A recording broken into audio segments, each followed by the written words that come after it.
Hoka Clifton 6 review. I want you to show me.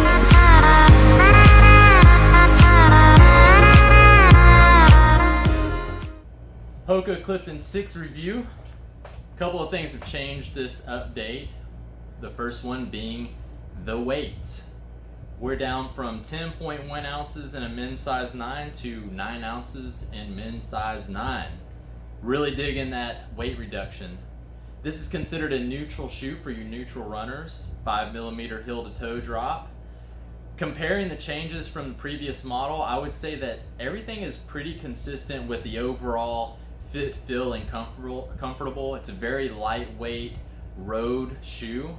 I would say that from the looks of it, it looks much heavier. It's almost like picking up that empty milk jug where you go to pick it up in the fridge and you bang the top of the fridge because it's so light. This is a super light shoe. 5mm heel to toe drop is going to help position your strike more towards that mid to forefoot, and it's going to absorb a lot of shock coming from the road. So running on hard surfaces, really nice.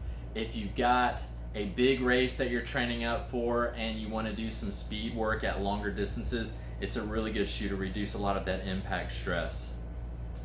Very breathable mesh upper. This is the women's shoe that I've got in my hand with the color scheme.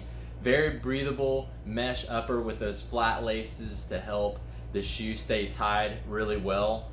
Overall fit, feel, and comfortable. I would say that the fit is going to be right at width size, maybe slightly narrower. It's not going to fit like the Clifton 3, which was a wider fit. It's going to fit almost exactly like the previous Clifton 5. Tread, the change of the tread. So they changed the tread slightly, and I feel like the change that they made in this is going to provide a little bit more structure and stability on your toe off, and it's going to reduce some of the wear that they were having on some of the wear patterns on the front, on the forefoot. I feel like they made it slightly wider on the base. When I compared the two, it's really hard to see whenever slight changes happen, but I feel like they made it slightly wider, which will increase stability, which is really good for a weight reduction.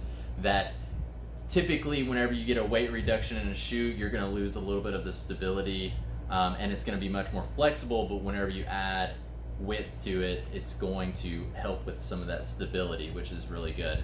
Overall, I would say great training, racing, and all-around shoe. The only drawback on Hoka is if you're out doing trail or something happens, it's easier from the stack height to twist the ankle, but with that wider platform, it's going to help with that. It accommodates the insert really well. Definitely recommend the shoe, and definitely recommend the update on this new model with a little bit of that weight reduction. If you like my video, make sure you subscribe and watch some other videos that do a lot of running specific stuff. Thanks.